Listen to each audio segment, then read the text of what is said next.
सही रिश्ता क्या होना चाहिए जिंदगी के साथ, माने पूरे संसार के साथ, ये सिखा रहे हैं कृष्ण आज। अब काल का प्रवाह इंसान को पिछले 100 साल में पहली बार ऐसी जगह ले आया है जहां वो प्रकृति पर पूरे तरीके से हावी हो सकता है। हो सकता है नहीं, कब का हो चुका। ऐसे आंख बंद करिए और कल्पना करिए आपके पूरे शरीर में रस्सियां ही रस्सियां बंधी हैं, और रस्सियां भी खिंची हुई हैं, सब दिशाओं से रस्सियां खिंची हुई हैं, मोटी रस्सियां बांधे हुए हैं। ये हैं हम। बाहर जो हो उसको प्रकृति के हवाले कर दो। प्रकृति का शरीर है, माँ ने दिया है, माँ देख लेगी। हाँ, तो यहाँ जो भीतर बैठा है ये कौन है? कोई बादल कभी थमा देखा क्या?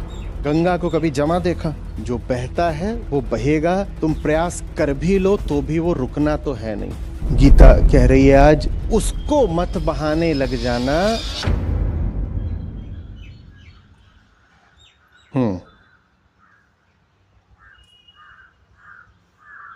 जैसे वायु रहित स्थान।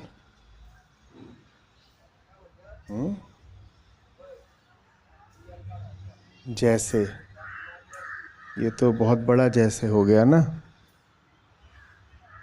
शुरू ही कर रहे हैं श्री कृष्ण क्या कह के,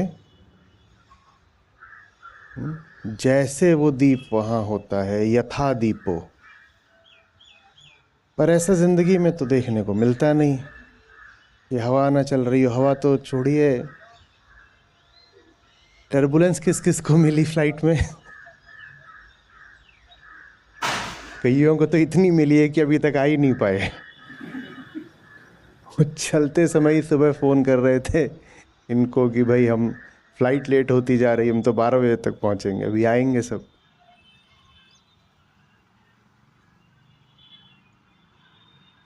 तो ज़मीन, आसमान में भी कभी ऐसा होता है? वात रहित स्थान होता है। तो ये तो फिर बहुत बड़ी शर्त रख दी गई ना, ये निवातस्थो। वात माने क्या होता है? निवात माने, और निवातस्थो माने, निवातस्थ माने ऐसा स्थान जहां वायु चल ही ना रही हो, या हो ही ना वायु। तो हम कह रहे हैं जिंदगी में तो ऐसा देखने को मिलता नहीं कि कोई जगह ऐसी है जहाँ पर वायु जनित कंपन नहीं है। जीवन का तो मतलब ही यही है कि प्रकृति गति करती रहेगी, और जब प्रकृति गति करेगी तो उसके थपेड़े जीव पर पड़ेंगे, क्योंकि जीव भी क्या है? प्रकृति का पुतला मात्र। ठीक है। जैसे वायु रहित स्थान पर स्थित दीपक की लौ कंपित नहीं होती,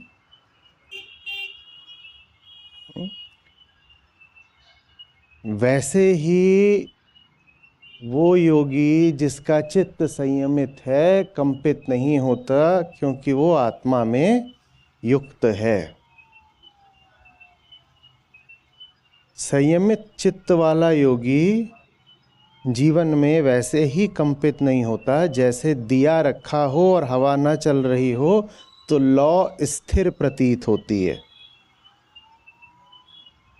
और हमें तो दिख रहा है कि जीवन में दिया क्या, आंधी तूफान झंझावात सब चलते रहते हैं, है ना।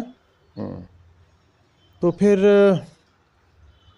ये बात भौतिक शरीर के लिए तो नहीं कही जा रही होगी,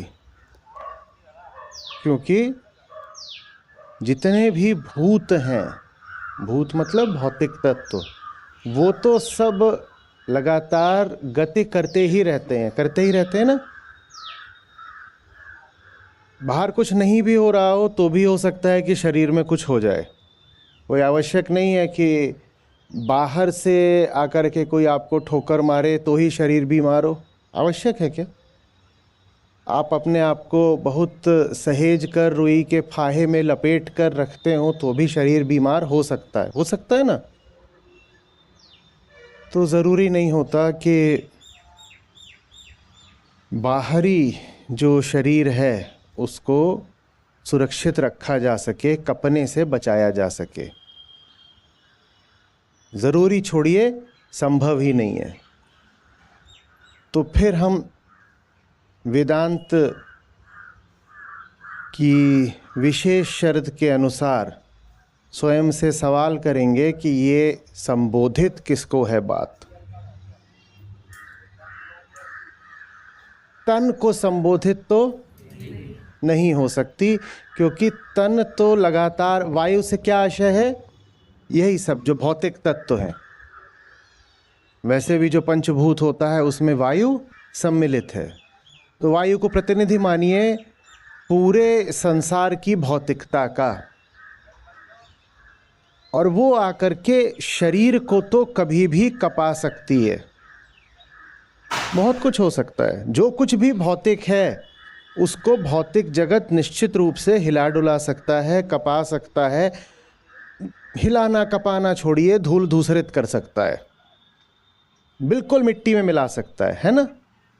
बाहर से एक गोली आएगी, गोली भी बड़ी चीज़ होती है, एक वायरस आएगा बाहर से ही आता है और हमें वापस मिट्टी कर जाएगा, होता है ना ऐसा। तो फिर ये बात संबोधित किसको है? शरीर को तो नहीं संबोधित है, शरीर को तो नहीं संबोधित है। किसको संबोधित है? अहम को संबोधित है। पूरी गीता ही किसको संबोधित है? कोई भी श्लोक ऐसे नहीं कर लेना है कि जैसे बात भौतिक हो, ठीक है ना। अर्जुन के शरीर में कुछ खोट आ गई थी क्या? तो कृष्ण अर्जुन के शरीर को क्यों संबोधित करेंगे? समस्या कहाँ आ रही थी? अहम जो आसक्त हो रहा था, भ्रमित मोहित हो रहा था, समस्या वहां आ रही थी ना। शरीर तो संभावना है कि अर्जुन का हो सकता है श्री कृष्ण से भी ज़्यादा बलिष्ठ रहा हो। ज़्यादा लड़ाइयाँ अर्जुन ही लड़ते थे। तो शरीर को तो नहीं संबोधित किया गया है कि किया गया है? शरीर तो स्वयं गीताकार का एक दिन एक बाण का शिकार हो गया ना। तो शरीर को तो नहीं संबोधित किया गया है। किसको संबोधित किया गया है? अहम को। तो जो बात कही जा रही है बड़ी सीधी, बड़ी प्यारी और बड़ी काव्यात्मक है। बाहर से हिलते डुलते रहना, उस पर तुम्हारा बस नहीं चलेगा। प्रयास भी मत करना कि तुम बाहर से स्थिर हो जाओ। मूर्खता है ये कि हम अडोल बैठते हैं, अकंप बैठते हैं, हिलते ही नहीं कर पाओगे। बाहर जो हो उसको प्रकृति के हवाले कर दो। प्रकृति का शरीर है, माँ ने दिया है, माँ देख लेगी। बाहर जो है उसको अस्तित्व के हवाले कर दो। अस्तित्व से क्या आशय होता है? जब भी हम कहते हैं अस्तित्व, प्रकृति। अस्तित्व माने आत्मा नहीं होता।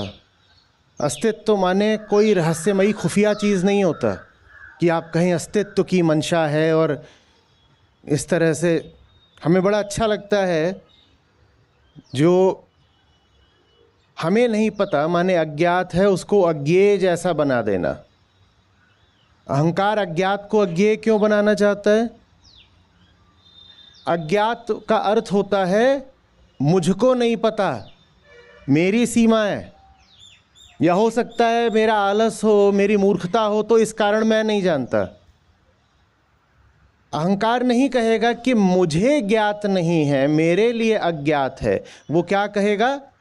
अज्ञेय है। अज्ञेय माने जाना जा ही नहीं सकता, माने मैं तो ठीक हूँ, मैं तो ठीक हूँ, ये जो विषय है यही अज्ञेय है, तो मैं क्या करूँ? मेरी थोड़ी कोई गलती हो गई, विषय ही अज्ञेय है। तो एक तो अपनी जान बच गई और जिम्मेदारी बच गई, क्योंकि यदि मात्र अज्ञात है तो जिम्मेदारी आ जाती है कि भाई अज्ञात है तो जाकर ज्ञात करो, भाई अज्ञात है तो जाकर ज्ञात करो, नहीं पता तो जाकर पता करो। तो एक तो अपनी जिम्मेदारी बच गई, और दूसरे बड़े दंभ का दावा करने को मिल गया। क्या दावा? हम तो अज्ञेय के सम्मुख खड़े हैं, फलानी बात अज्ञेय है। अरे फलानी बात अज्ञेय है तो तुम अपने मुंह से क्या बोल रहे हो?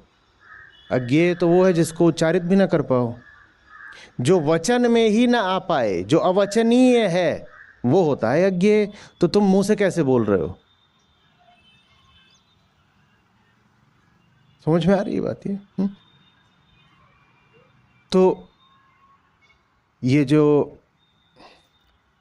शरीर है, इसके तल पर वो सब नहीं साधना है जो साधा मात्र अहंकार के तल पर जा सकता है।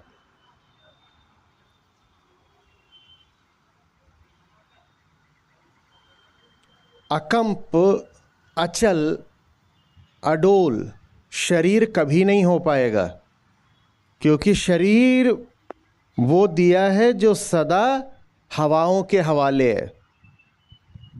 आप अपनी ओर से बहुत कोशिश कर भी लो, थोड़ी तार्किक वैज्ञानिक दृष्टि से भी देख लो, आप अपनी ओर से बहुत प्रयास कर लो, आप कहो कि मैं तो बिल्कुल स्थिर बैठा हूँ, कि आप वाकई स्थिर बैठे हो? नहीं, आप इतने ही स्थिर बैठे हो कि आँखों से लग रहा है कि स्थिर हो। अगर कोई संवेदनशील यंत्र लगा दिया जाए तो बिल्कुल पता चलेगा कि आप में अभी भी कंपन, वाइब्रेशन हो रहा है, आप स्थिर तो बैठे ही नहीं हो। शरीर के तल पर स्थिरता संभव नहीं है, क्योंकि शरीर वो दिया है जो वात के, वायु के, सब तत्वों के हवाले है। हवाले भी क्या है? उन्हीं से उठा है, उन्हीं में से एक है। जब प्रकृति में सब कुछ निरंतर गति कर रहा है तो ये शरीर भी तो क्या है? शरीर क्या है? प्राकृतिक ही तो है ना। संभव ही नहीं है कि शरीर गति करना बंद कर दे। आप मर भी जाइए, शरीर तब भी गति करेगा। शरीर की गति रोक कर दिखाइए, क्या मुर्दा गति नहीं करता? अरे भाई, हम वो मिस्टिकल बात नहीं कर रहे हैं कि मुर्दे भी हिलते हैं, उठ गए और बहुत सारी बातें। शरीर का सड़ना भी क्या है? गति ही तो है। शरीर आपको लग रहा है कि लाश पड़ी हुई है, वो भी गति कर रही है। गति माने बदलाव। जो लाश पड़ी है वो बदलती नहीं है क्या? इतनी तेजी से बदलती है कि सब प्यार व्यार भूल जाता है, जल्दी से लेकर भागते हैं कि फूंको इसको। गति को रोकना संभव नहीं है, प्रयास भी मत करिएगा। जो गति अर्थात बदलाव के विरुद्ध हो गया, वो जीवन के ही विरुद्ध हो गया। बदलाव को बाहर बाहर रोकने का प्रयास नहीं करना है। बाहर चल रही है चक्की, वो चलेगी। तो मतलब क्या है? बाहर जो हो रहा है होने दें। आपका प्रश्न ही ठीक नहीं है, क्योंकि जैसे हम हैं, बाहर जो हो रहा होता है हम उसको होने दे नहीं सकते। पूछो क्यों? क्योंकि हमने अपनी पहचान ही बाहर से बना ली होती है। तो बाहर जो चल रहा होता है, अगर हम उसको चलने देंगे तो हम भीतर भी चलने लग जाएंगे।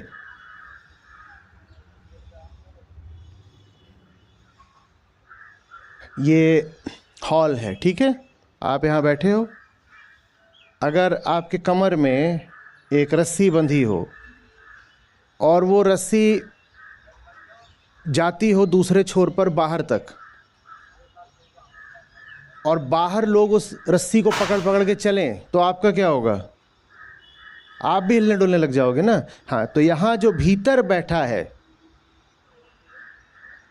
घट भीतर जो तत्व विराजे, ये जो यहाँ भीतर बैठा है, ये कौन है? यही है, ये अहंकार है, ये यहाँ बैठा हुआ है। लेकिन ये अकेला तो कभी रह नहीं सकता। अहंकार माने द्वैत, अकेला वो रह नहीं सकता। अहंकार अकेला हो गया तो क्या हो जाएगा? आत्मा हो जाएगा। तो उसमें दम नहीं है कि अकेला रहे। तो उसने अपनी डोर जो है बाहर से बांध रखी होती है। तो बाहर जब भी कुछ चलता है तो भीतर वाला भी चलना शुरू कर देता है। बाहर कोई गति होती है, उसके परिणाम में, उसकी प्रतिक्रिया में भीतर भी गति शुरू हो जाती है। तो ये प्रश्न ही ठीक नहीं है कि बाहर जो हो रहा है क्या होने दें, क्या हम कुछ ना करें। अरे भाई बाहर जो हो रहा है वो आप होने दे ही नहीं सकते। वास्तव में चूंकि बाहर से आपने नाता जोड़ लिया है, नाता भी ऐसा गहरा कि उसे नाता नहीं कहते, उसे तादात्म्य कहते हैं, संबंध नहीं कहते। संबंध छोटी बात होती है। शुद्ध कहना है तो हम कहते हैं तादात्म्य। वह तद मैं हूं, वह मैं हूं, मैं हूं नहीं, मैं हूं नहीं, वह मैं हूं। बाहर से नाता हम ऐसा जोड़ते हैं, कहते हैं वह मैं हूं। तो बाहर जो हो रहा है उसे हम होने दे ही नहीं सकते। फिर बाहर से वो आपका ऐसे खींचेगा, डोर नाड़ा आपने बांध रखा है, उसने पकड़ रखा है, वो खींचेगा, तो फिर आप क्या करोगे? आप उसको खींचोगे। वो आपको खींच रहा है तो आप यहां हिलोगे, डुलोगे, गिरोगे। सोचो वो आपको खींच रहा है तो आपकी क्या हालत होगी। यहाँ पे आप बैठे हो, आपको पता भी नहीं, क्योंकि बाहर तो मात्र संयोग है। संयोग आपको किधर भी खींच सकते हैं। आप यहाँ बैठे हो जम करके कुर्सियों पर, और कोई इधर को खींच रहा है, कोई इधर खींच रहा है, कोई हवा में उछाल रहा है। स्वभाव क्या है? भीतर स्थिरता। और आपने अपनी डोर बांध दी है बाहर की गति से, और बाहर की गति कभी भी आयोजित हो नहीं सकती, और आपके अनुकूल हो नहीं सकती, और न ही शून्य हो सकती। चलेगी और विचित्र संयोगों से चलेगी। कोई नहीं जानता, कोई नहीं जानता कि बाहर क्या गति होगी। तो बाहर जब गति होती है तो वो आपको खींचती खांचती है, तो आप क्या करते हो? फिर आप उसको खींचते हो। इसी का नाम क्लाइमेट चेंज है।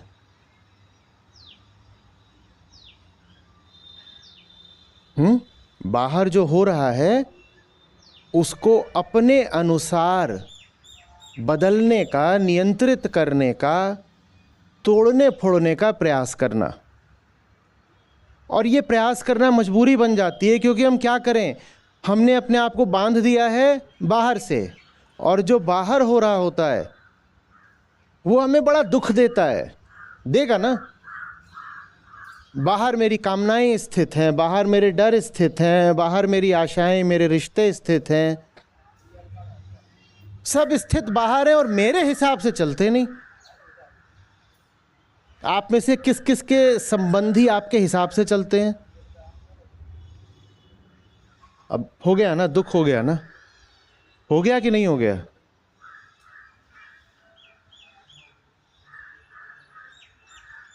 आपने अपनी कामनाएं दुनिया से जोड़ी हैं। दुनिया आपकी कामनाओं के हिसाब से चल रही है क्या? अच्छा ठीक है। किस किस की कोई ना कोई कामना, बहुत लंबी डोर दे रहा हूं, किस किस की कोई ना कोई कामना पिछले 24 घंटों में अधूरी रह गई है, टूट गई है।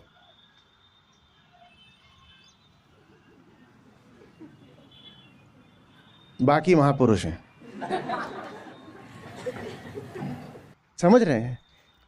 अब मैं जो चाहता हूं वो सब दुनिया पर आश्रित है, और दुनिया मेरे हिसाब से चलती नहीं। जब दुनिया मेरे हिसाब से नहीं चलेगी तो मैं दुनिया के साथ खींचतान करूंगा कि नहीं करूंगा? मैंने यहां पर अपनी कमर में बांधी एक रस्सी, ठीक है, और वो रस्सी दे दी वहां उनके हाथ में। मैं चाहता हूं कि मैं मंच पर खड़ा रहूं, उन्हें खाना है पॉपकॉर्न, और वहां बगल में लगी है सैयारा, ठीक? तो वो तो अपने हिसाब से चलेंगे, मुझे मेरे हिसाब से जीना है। ये मेरा क्षेत्र है, ठीक है, मैं भीतर वाला, ये मेरा क्षेत्र है, मुझे यहां रहना है। उनको जहां होना है उनको वहां होना है। प्रकृति के अपने इरादे हैं, उनका भी कहना ठीक है, उनको अपने हिसाब से चलना है, मैं क्यों रोकूं? और मेरा भी कहना ठीक है, मुझे यहां रहना है, मुझे कोई क्यों रोके? समस्या ना उनमें है ना मुझ में है, समस्या इस रस्सी में है। इसी का नाम हमने कहा क्लाइमेट चेंज है। अब जब तक वो ताकतवर थे वो क्या कर ले जाते थे? वो मुझे घसीटे लिए जाते थे और मैं भी वहां बैठ करके आपको छोड़ के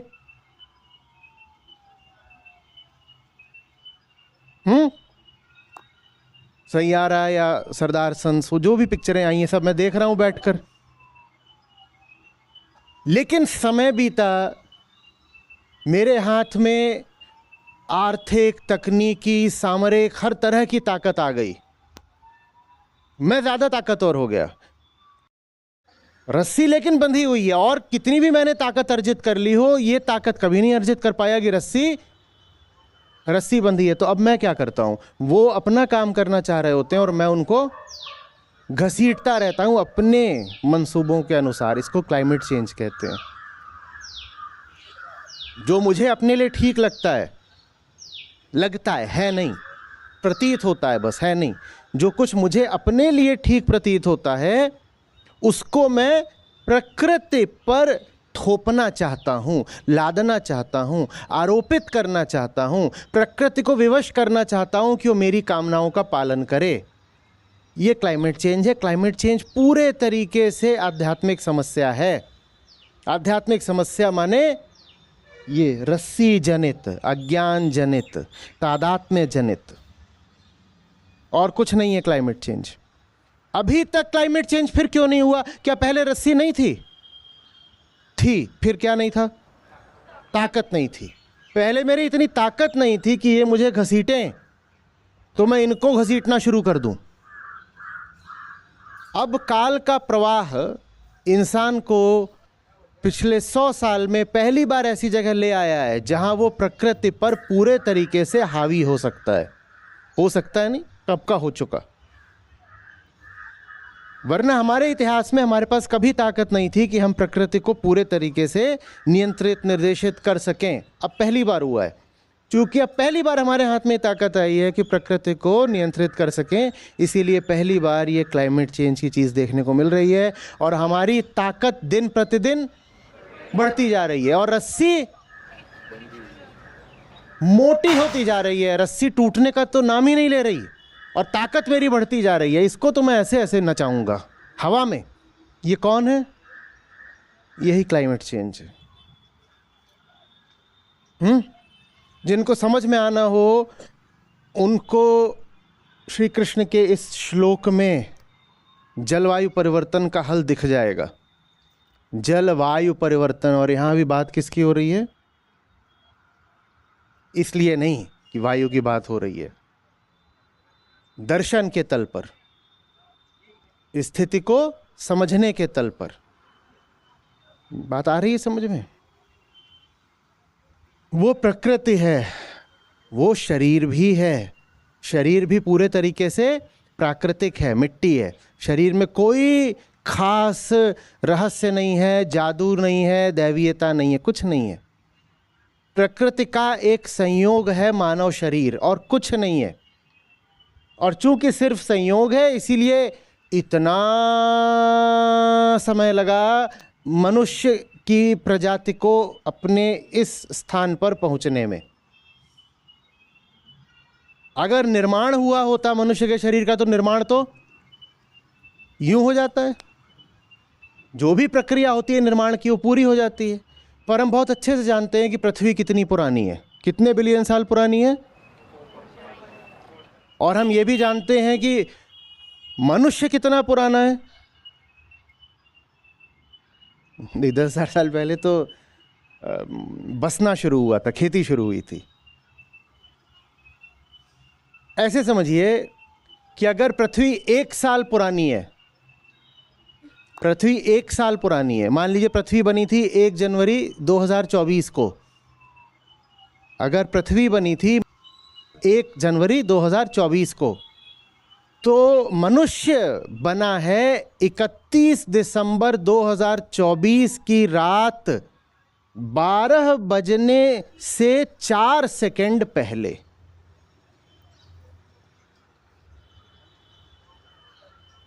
ग्यारह 5956। अब समझो ये रिश्ता है हमारा और प्रकृति का।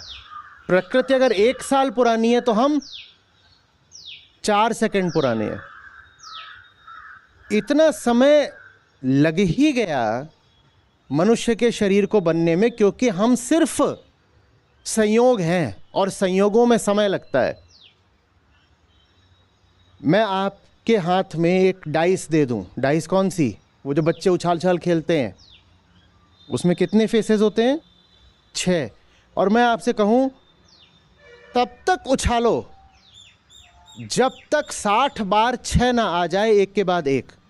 आपको कब तक उछालनी पड़ेगी?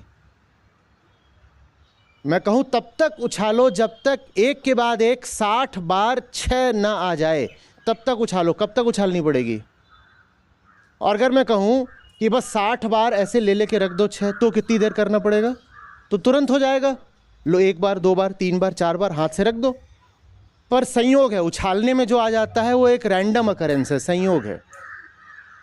तो आपको अगर 60 बार 6 लाना है तो आपको हो सकता है साल 2 साल 3 साल उछालनी पड़े, निर्भर करता है आप कितनी गति से उछाल रहे हैं।